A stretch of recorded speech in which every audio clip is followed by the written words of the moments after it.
Saúde a todos os irmãos, na paz do Senhor Jesus Cristo.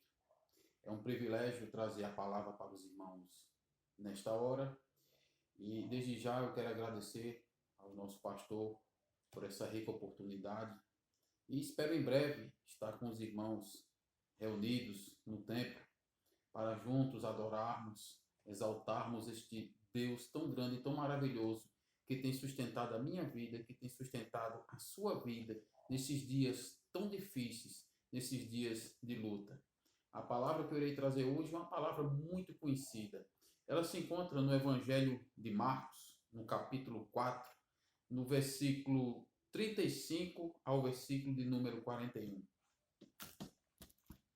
E a palavra diz assim: Naquele dia, sendo já tarde, Jesus disse aos discípulos: Vamos passar para outra margem. E eles, despedindo a multidão, o levaram assim como estava, no barco. E outros barcos o seguiam. Ora, levantou-se grande temporal de vento, e as ondas se arremessavam contra o barco, de modo que o mesmo já estava se enchendo de água. E Jesus estava na popa, dormindo sobre o travesseiro. Os discípulos o acordaram e lhe disseram: Mestre, o Senhor não se importa que pereçamos? E ele, despertando, repreendeu o vento e disse ao mar: Acalme-se, fique quieto. O vento se aquietou e tudo ficou bem calmo. Jesus lhes perguntou: Por que vocês são tão medrosos? Como que ainda não têm fé?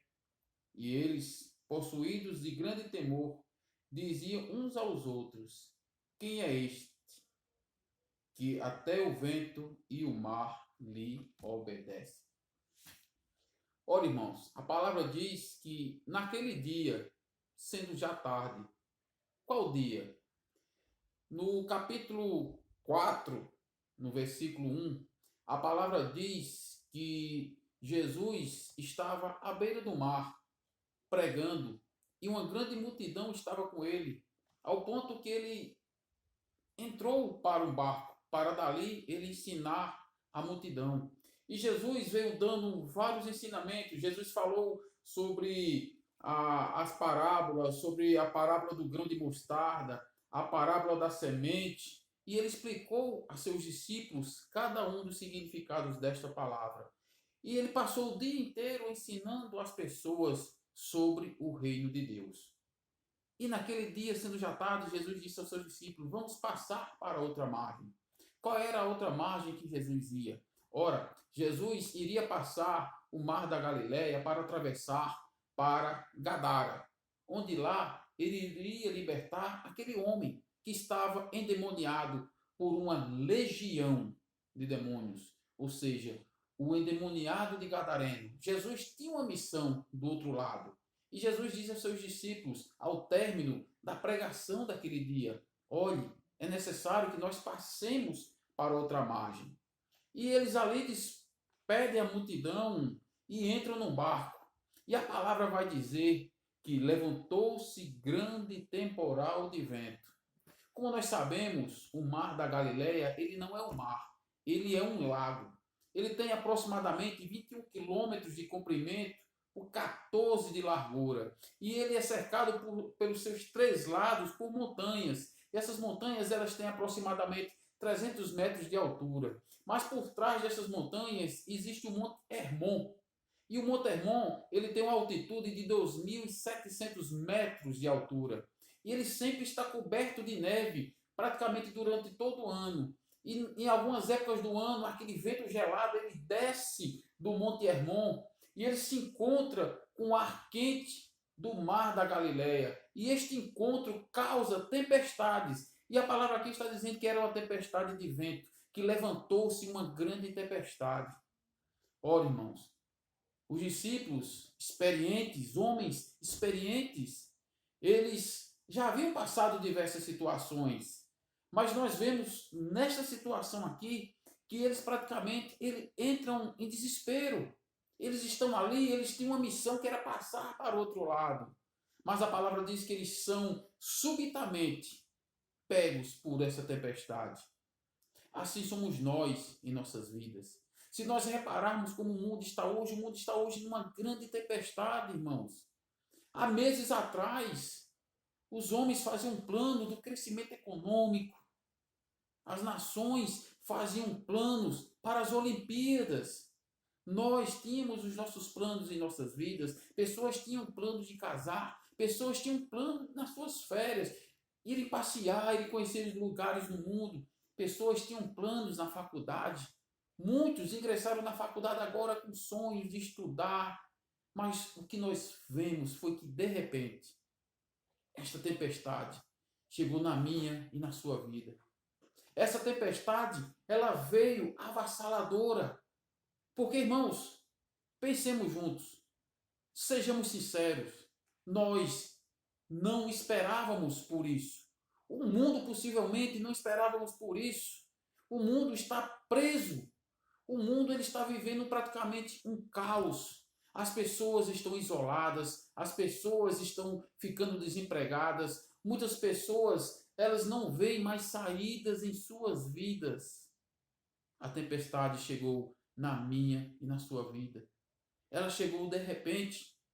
E não é porque nós somos crentes, porque Cristo ele está conosco, Cristo ele está na nossa vida.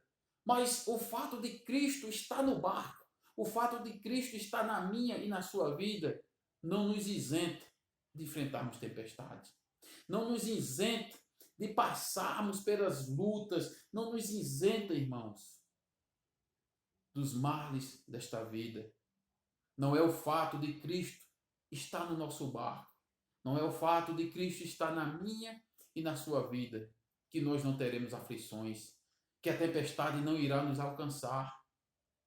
As lutas, elas vêm. Elas vão na vida do ímpio, como vem na nossa vida, porque Jesus mesmo disse, no mundo tereis aflições, mas tende bom ânimo, eu venci o mundo.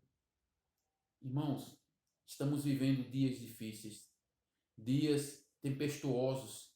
Quando nós vamos ver os jornais, o que nós vemos é morte, morte, pessoas chorando, família perdendo seus entes queridos, pessoas que tinham planos para a sua vida e elas não pensavam que elas seriam alcançadas por uma tempestade. As lutas vêm na minha e na sua vida, dias difíceis, dias complicados, dias como esses aqui, porque os discípulos não esperavam por essa tempestade. E eles entram em desespero, porque as ondas praticamente estavam cobrindo o barco, e o barco era arremessado de um lado para outro. Irmãos, uma grande tempestade levantou-se, a ponto de que os discípulos de Cristo, eles entram no desespero total, porque eles acordam Jesus desesperadamente e eles dizem, mestre, o Senhor não se importa que pereçamos.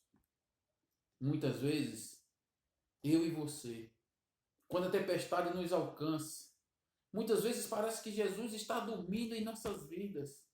Parece que ele não vê o seu sofrimento. Ele não vê a minha e a sua luta. E muitas das vezes nós clamamos, Senhor, o Senhor não está vendo as lutas que nós estamos enfrentando. O Senhor não está vendo, a doença me alcançou, Senhor. O desemprego me alcançou. O que eu vou fazer? Mestre, não te incomodas que eu pereça? Senhor, olhe para mim. Senhor, tende misericórdia. O que nós vemos, irmãos, aí agora são as pessoas em seus apartamentos, nas suas casas, louvando, clamando ao Senhor. Nós nunca vimos, praticamente eu vou dizer a verdade aos irmãos, eu nunca vi um mundo tão crente. Eu nunca vi o mundo clamar tanto por Deus. Eu nunca vi o mundo, as redes sociais, os jornais mostrarem as pessoas louvando nas janelas, as pessoas louvando na rua, as pessoas orando de joelho nas avenidas, clamando a Deus, clamando ao único e verdadeiro que pode nos ajudar nesta hora de sofrimento, ao único que através de sua infinita misericórdia é que vai nos salvar, porque Ele está conosco, Ele não está dormindo. Irmãos, o Senhor está vendo aquilo que nós estamos enfrentando, aquilo que o mundo está enfrentando. O Senhor está vendo o seu clamor, o meu clamor, está vendo aquilo que nós estamos enfrentando. Mas aqui nós vemos os discípulos desesperados, homens que já haviam experimentado algumas vezes alguns milagres de Jesus. E Jesus, ele desperta. E despertando, repreende o vento e diz ao mar: acalme-se, fique quieto, mostrando o seu poder sobre a natureza, mostrando que ele é Deus verdadeiramente, porque a tempestade se submete àquele que criou os céus e a terra. Essa nossa luta, esse nosso desespero, ele vai passar, ele tem dias contados. Nós estamos sofrendo, sim. Nós estamos passando por momentos difíceis, sim, estamos passando.